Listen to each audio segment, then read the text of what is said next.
Hello everybody, मेरे channel पे आप लोगों का स्वागत है। तो हम इस वीडियो में आईएचओ ओलंपियाड का अध्याय 1 यानी वर्ण, स्वर और व्यंजन शुरू करने वाले हैं और पहले 25 प्रश्न करने वाले हैं। तो चलो शुरू करते हैं। तो सेक्शन ए जो भाषा ज्ञान है, सेक्शन ए का पहला प्रश्न कहता है कि हिंदी भाषा की लिपि कौन सी है। हिंदी भाषा की लिपि उर्दू तो नहीं है, रोमन भी नहीं है और तमिल भी नहीं है। तो करेक्ट आंसर रहेगा बी ऑप्शन, जो देवनागरी बताता है। तो दूसरा प्रश्न है, हिंदी किस भाषा परिवार से संबंध रखती है। तो द्रविड़ से तो नहीं रखती, चीनी तिब्बती से भी नहीं रखती और अरबी से भी नहीं रखती। अरबी यानी जो अरब साइड के है और चीनी तिब्बती यानी जो चाइना के साइड के, यानी चीन के साइड के, और द्रविड़ मतलब अपने साउथ के साइड के है। तो अगर हम आर्यन ये सब किंगडम या समग्र देखें तो वो हमारे भारत से ही आता है। तो यानी करेक्ट आंसर रहेगा बी ऑप्शन। तीसरा प्रश्न कहता है कि हिंदी वर्णमाला में स्वर और व्यंजन कुल मिलाकर कितने होते हैं। तो हिंदी वर्णमाला में स्वर और व्यंजन कुल मिलाकर 52 होते हैं। अगर हम चौथा प्रश्न देखें तो कहता है कि हिंदी भाषा की सबसे छोटी स्वर कौन सा है। तो करेक्ट आंसर रहेगा अ, क्योंकि वो हर व्यंजन में आता है और वो सबसे छोटा स्वर है हिंदी वर्णमाला में। अगर हम पांचवा प्रश्न देखें तो वह कहता है कि हिंदी वर्णमाला में कुल कितने मात्राएं हैं। मात्राएं यानी कुल स्वर। तो हम काउंट करेंगे तो अ, आ, ई, ऊ, री, ए, ऐ, ओ, औ, आहा। अगर हम काउंट करें तो हमें आंसर मिलता है 13। मतलब हिंदी वर्णमाला में कुल 13 मात्राएं होती है। तो सेक्शन बी व्याकरण पे हम पहुंच चुके हैं। तो 6th क्वेश्चन कहता है कि क किस प्रकार का वर्ण है। तो हमें तो पता है कि क स्वर तो नहीं है। अगर हम सी देखें, मात्राएं भी नहीं है क। अगर हम डी देखें जो विराम चिन्ह है, तो विराम चिन्ह भी नहीं है। तो करेक्ट आंसर रहेगा व्यंजन। अगर हम 7th क्वेश्चन देखें तो वह कहता है कि अ से आह तक कितने स्वर होते हैं। तो हमने पहले ही कर चुके हैं, तो हमें पता है कि 11 रहते हैं। अगर हम 8th प्रश्न देखें तो वह कहता है कि हिंदी में कुल व्यंजनों की संख्या कितनी है। तो 8 का आंसर बी रहेगा, जो है 35। अगर हम 9th प्रश्न देखें तो वह कहता है कि आ किस प्रकार का स्वर है। तो हमें पता है कि आ एक दीर्घ स्वर है। ह्रस्व स्वर तो नहीं है, संयुक्त स्वर भी नहीं है और विशेष स्वर भी नहीं है। देखो, ह्रस्व स्वर वो होते हैं, वो व्यंजन होते हैं, नहीं यानी स्वर होते हैं जो कम समय लेता है, और दीर्घ स्वर वो होते हैं कि ह्रस्व स्वर से दुगना समय लेते हैं। और प्रयुक्त, मतलब यहाँ पे तो नहीं है, बट प्रयुक्त स्वर भी होते हैं जो तिगुना समय लेते हैं ह्रस्व स्वर से। तो करेक्ट आंसर रहेगा दीर्घ स्वर। 10वां प्रश्न कहता है कि री किस प्रकार का स्वर है। तो री एक ह्रस्व स्वर है क्योंकि वो ज़्यादा समय नहीं लेता। दीर्घ तो नहीं है, संयुक्त भी नहीं है और विशेष भी नहीं है। तो 10th प्रश्न का आंसर ए रहेगा, जो ह्रस्व है। 11वां प्रश्न कहता है कि ई स्वर है, ह्रस्व स्वर तो नहीं है। हमें पता है कि दीर्घ स्वर हो सकता है क्योंकि ई, देखो छोटी ई अगर देखें तो वो एक ह्रस्व स्वर है। तो ह्रस्व स्वर से जो बड़ी ई है, यानी छोटी ई से बड़ी ई दुगना समय ले रही है, मतलब ई और ई, तो ई यानी दीर्घ स्वर होगा। अगर हम 12वां प्रश्न देखें तो वो कहता है कि ई किस प्रकार का स्वर है। मैंने आपको पहले ही सिखाया, वह एक ह्रस्व स्वर है क्योंकि वह कम समय लेता है। अगर हम 13th क्वेश्चन देखें तो अ किस प्रकार का स्वर है, तो अ एक संयुक्त स्वर है। अगर हम 14th प्रश्न देखें तो वह कहता है कि औ किस प्रकार का स्वर है, तो औ एक संयुक्त स्वर है, दीर्घ नहीं है, ह्रस्व भी नहीं है और विशेष भी नहीं है।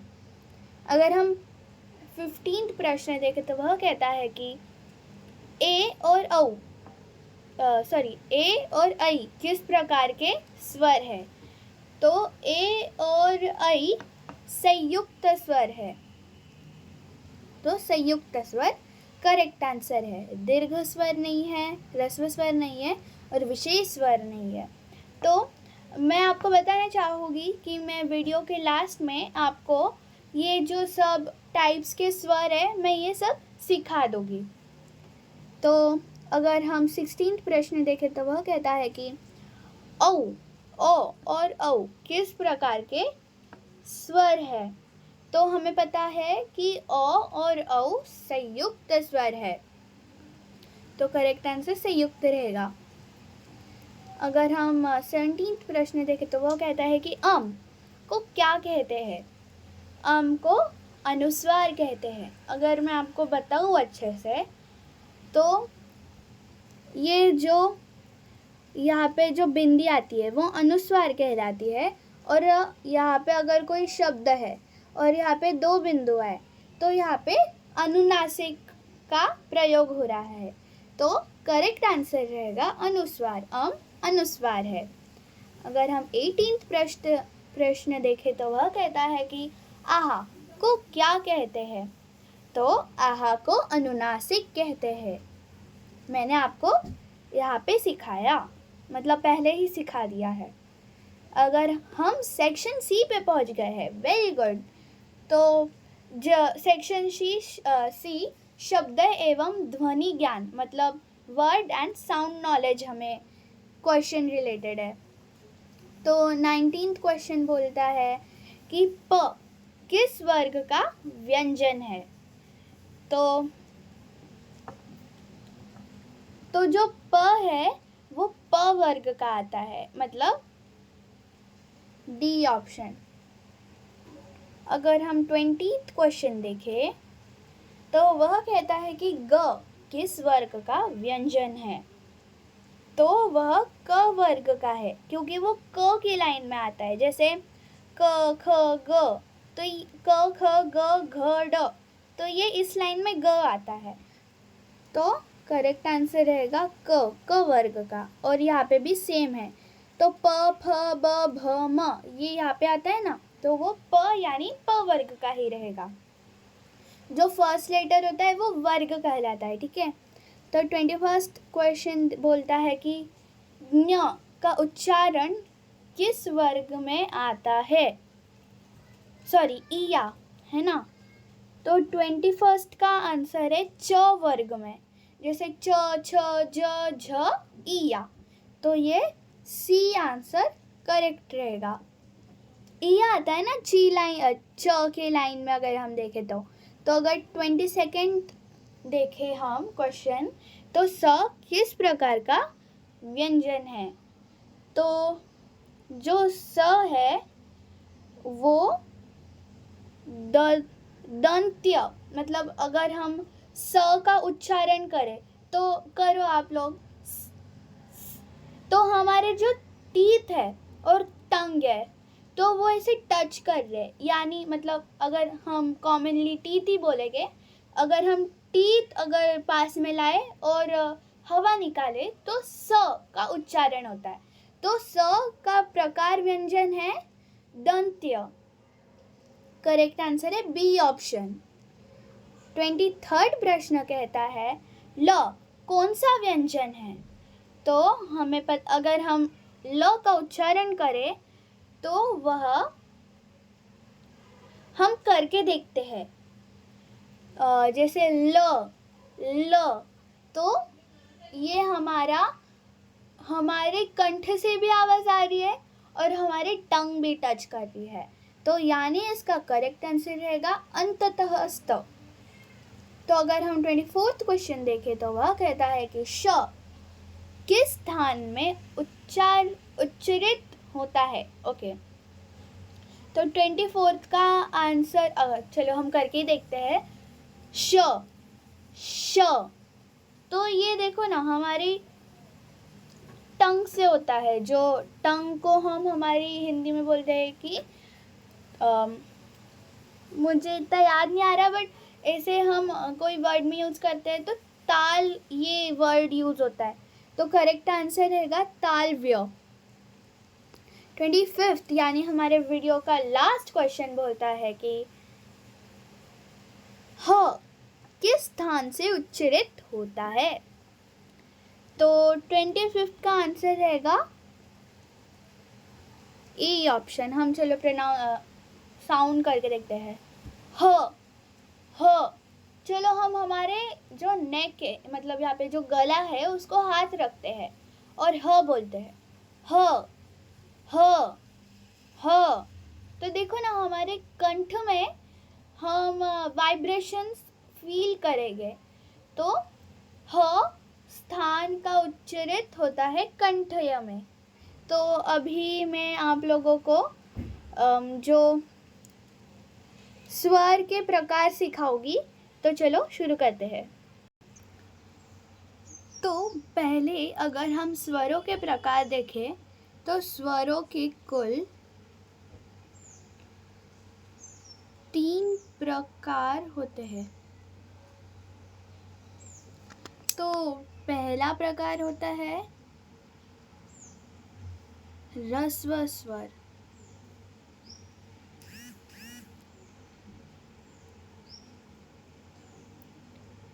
ह्रस्व स्वर, तो ह्रस्व स्वर में क्या होता है? जिन वर्णों के उच्चारण में कम समय लगता है उन्हें ह्रस्व स्वर कहते हैं। तो इसके उदाहरण हम कह सकते हैं अ, फिर ई, फिर ऊ और री। ये हमारे ह्रस्व स्वर के प्रकार हो गए, मतलब एग्जाम्पल्स हो गए, उदाहरण। तो अगर हम दूसरा देखें, वो आता है हमारा दीर्घ स्वर। तो दीर्घ स्वर क्या होता है ना, इसका हम डेफिनेशन देखें तो वह कहता है कि जिन वर्णों के उच्चारण में ह्रस्व स्वर से दुगना समय लगता है उन्हें दीर्घ स्वर कहते हैं, मतलब ह्रस्व स्वर से दुगना समय लगता है।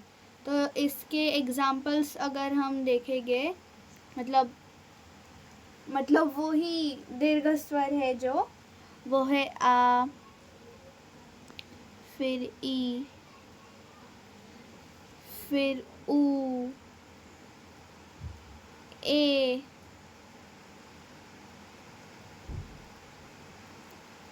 आई, और औ।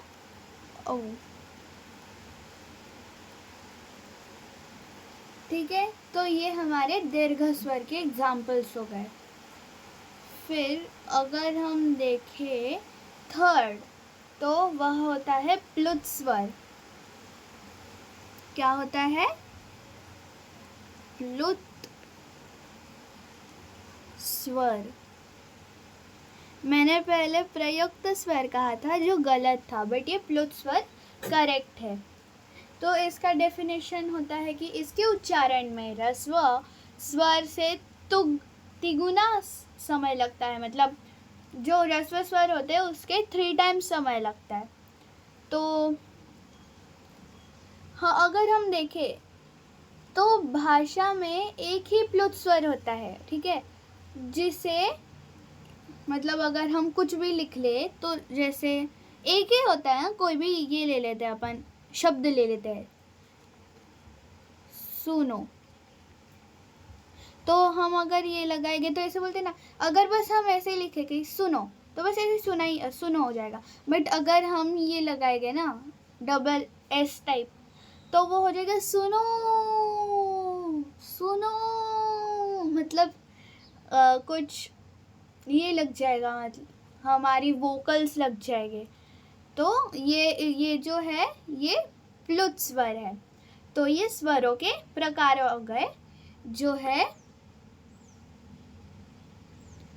तो ये हो जाते हैं 3 प्रकार के, जो है ह्रस्व स्वर, ह्रस्व, दीर्घ और प्लुत। तो ये हमारे स्वरों के प्रकार हो गए। तो अभी मैं आप अपने पूर्ण वर्णमाला में कितने प्रकार के व्यंजन है, स्वर है, स्वर तो हो गया, अभी हम और भी कुछ करेंगे, तो चलो करते हैं। तो हमने स्वर सीख लिए, तो अगर हम दूसरा कुछ देखेंगे तो वो आयोगवाह होता है। तो आयोगवाह हम लिखे आयोग वाह। तो ये आयोगवाह कुल 2 होते हैं, जो होते हैं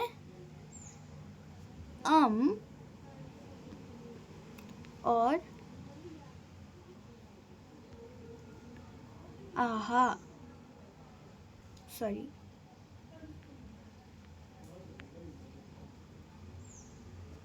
तो ये आयोगवाह कुल 2 प्रकार के होते हैं। तो अगर हम दूसरा कुछ वर्णमाला में देखें, मतलब तीसरा कुछ देखें, तो वो होता है क वर्ग व्यंजन। क वर्ग व्यंजन,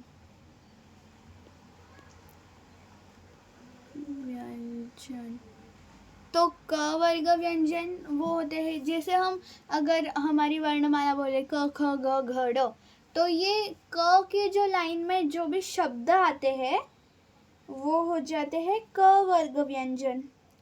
तो क वर्ग व्यंजन यहाँ पे है क ख ग घ और ड।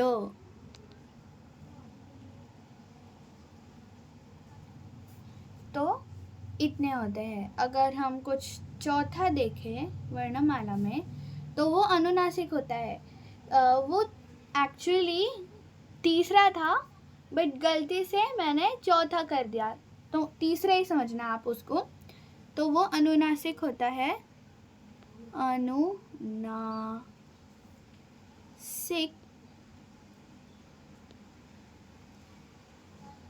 ठीक है। तो अनुनासिक एक ही होता है, जो है सॉरी ओ, मतलब ये जो मात्रा है, ये मात्रा, तो वो अनुनासिक बन जाती है। तो हम ये यूज कर देंगे अभी।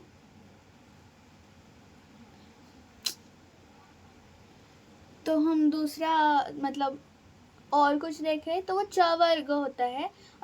सिंपली अगर मैं आपको बताऊं तो पहले क वर्ग व्यंजन होते हैं, मतलब क की लाइन में जो होते हैं, फिर च वर्ग व्यंजन होते हैं जो है च छ ज झ ई या, और ट वर्ग होते हैं ट ठ ड ढ न, और त वर्ग व्यंजन होते हैं त थ द ध न, और कुछ और देखें तो प वर्ग होते हैं, जो फर्स्ट शब्द होता है यानी व्यंजन होता है उसको वर्ग के पहले लगा देते हैं और वो ऐसे वर्ग व्यंजन बन जाता है। फिर हम और कुछ देखें तो वो मतलब प वर्ग तक ही है। फिर अंतस्तः व्यंजन होते हैं और अंतःस्थ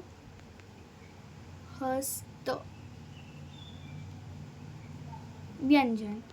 हाँ मतलब तो अंतःस्थ व्यंजन कुल मिलाकर 4 होते हैं, जो है य, र, ल और व। तो ये कुल मिलाकर 4 होते हैं। तो हम और देखेंगे, ठीक है। तो और हो जाता है ऊष्म व्यंजन। तो ऊष्म व्यंजन जैसे अगर हम ऊष्म व्यंजन का डेफिनेशन मैं आपको बताती हूँ। अगर हम श मतलब वो 4 है, श, श, स और ह। तो अगर हम ऐसे निकालेंगे और मुंह के सामने हाथ रखेंगे, चलो हम रखते हैं, ऐसे हाथ रखा और श, देखो कैसी आवाज़ आ रही है, कैसी आवाज़ आ रही है, मतलब मुंह में से आवाज़ मतलब हवा आ रही है ना। श, स, ह, तो ये देखो कैसी हवा आ रही है, तो उसको ऊष्म व्यंजन कहते हैं। ऊष्म व्यंजन। तो ये श,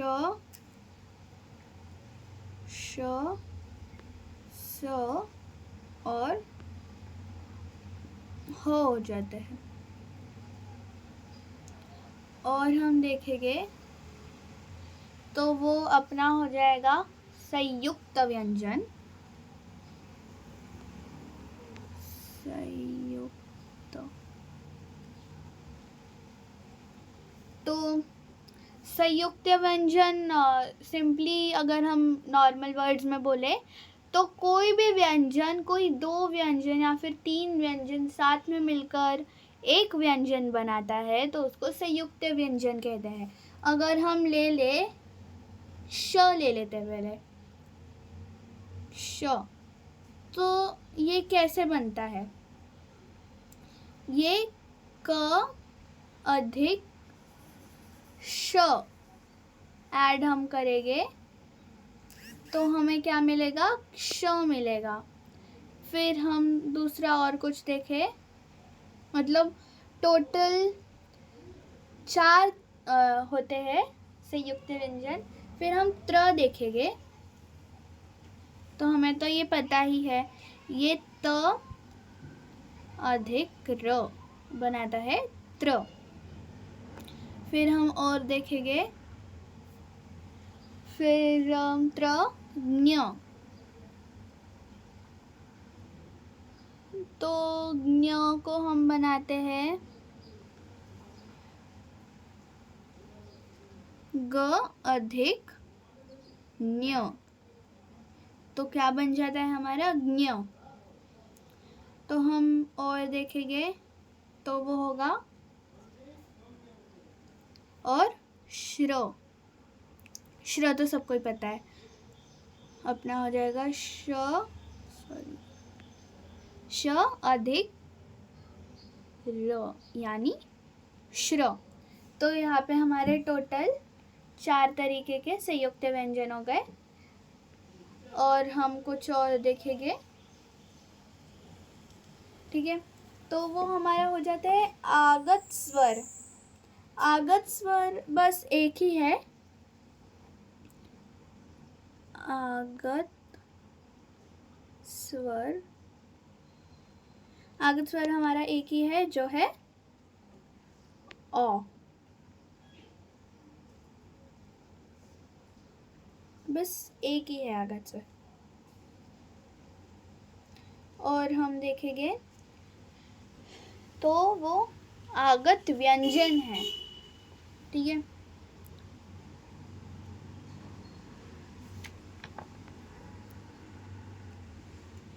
आगत व्यंजन ज और फ है, तो हिंदी में ये ध्वनियाँ अरबी फारसी भाषा से आई है, मतलब ज और फ अरबी फारसी भाषा से आई है। अतः इनका प्रयोग उर्दू भाषा से आए शब्दों में किया जाता है। जैसे देखो फौरन, दफ्तर, अगर हम देख ले, हम पहले लिख लेते हैं आगत व्यंजन, ठीक है।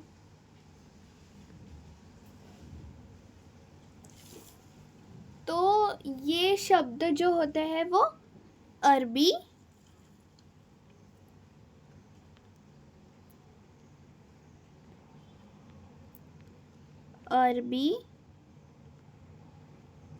और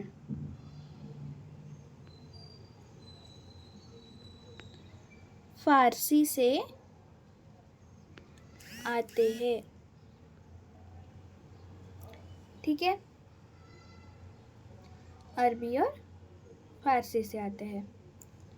फिर हम और कुछ देखें तो इसके उदाहरण होते हैं, मतलब ये टोटल 2 तरीके के हैं, इसके मतलब 2 है ये आगत व्यंजन, वो है ज और प। इसके एग्जाम्पल्स देखेंगे तो फौरन, दफ्तर, मेज और कर्ज, ये अरबी फारसी से भाषा से आए हैं। तो ये हमारे आगत व्यंजन हो गए। और देखेंगे हम, वो हो जाएगा हमारा संयुक्ताक्षर।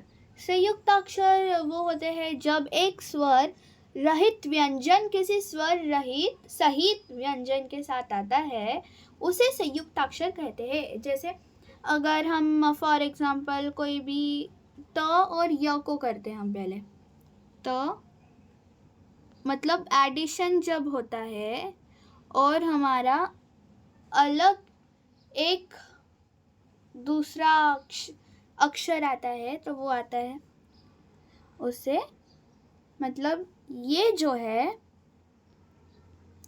ये है हमारा संयुक्ताक्षर। और ले लेंगे हम तो वो हो जाएगा स अधिक त, तो क्या हो जाएगा स्त। हम देखेंगे म छ च अधिक छ, तो वो हो जाएगा छ। तो ये हमारे हो गए संयुक्ताक्षर। अगर हम इरेज करने दो,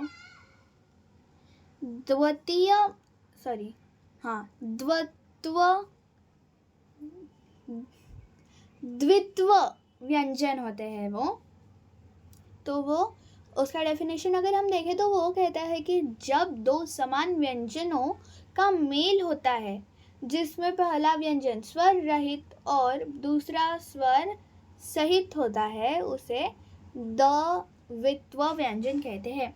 तो यहाँ पे अगर हम सिंपल लैंग्वेज में देखें तो जब कोई भी सेम व्यंजन साथ में आते हैं तो वो एक द्वित्व व्यंजन बनाते हैं। जैसे हम क ले ले तो क अधिक क बराबर क। अभी आप ये बोलोगे कि ये डबल व्यंजन तो कहाँ यूज़ होगा, तो हाँ, ये मक्का में यूज़ हो सकता है और भी शब्दों में यूज़ हो सकता है। फिर हम दूसरा एग्जाम्पल ले ले, स अधिक स बराबर, तो आप लोगों को द्वित्व व्यंजन और संयुक्ताक्षर में कंफ्यूज नहीं होना है, ठीक है। सो हमारे ये हो गए। सो अगर हम बाद में एक है तो नहीं, बट मैं आपको पढ़ा देती हूँ। तो र के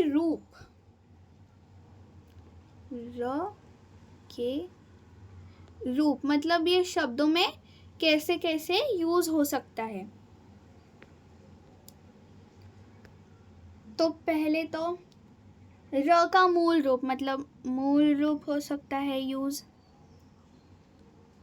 मूल रूप मतलब अपना पूरा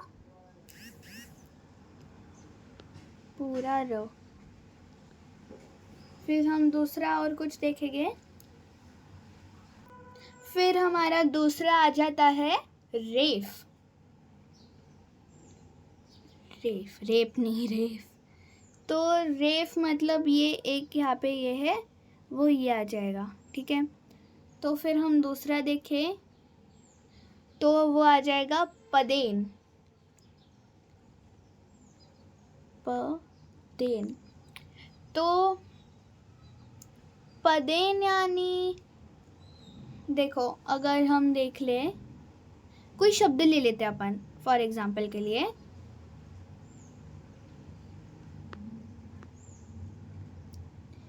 एक शब्द ले लेते हैं, जैसे द अधिक र अधिक व अधिक य।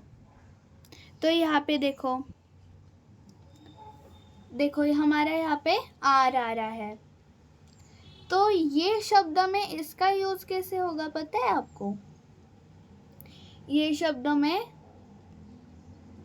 द्रव्य, मतलब यहाँ पे दो लाइन्स आई ना, तो ये द्रव्य शब्द तो बनेगा, बट यहाँ पे जो दो लाइन्स आई है वो यहाँ पे र को दिखा रहा है। फिर एक और है पदेन का,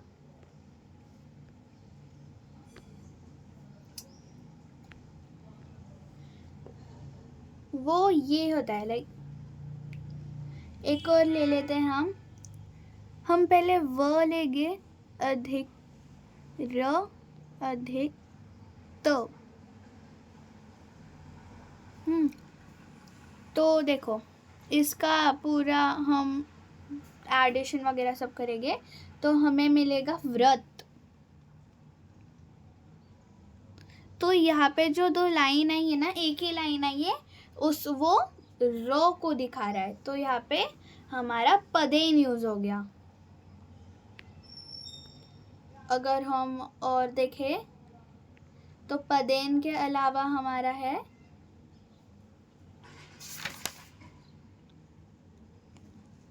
पदेन तक ही है, मतलब र के हम रूप देखें तो 3 रूप है। तो मैंने आपको वर्णमाला का सिखा दिया, इवन र के रूप भी सिखा दिए हैं। तो that's it for today guys. So अगर आपको ये वीडियो अच्छा लगा होगा, नहीं तो है, तो डू लाइक एंड सब्सक्राइब। और next meet in our next video, जिसमें हम नेक्स्ट 25 क्वेश्चंस करेंगे कि हमारे 50 क्वेश्चंस कंप्लीट हो जाएंगे। So till then, bye.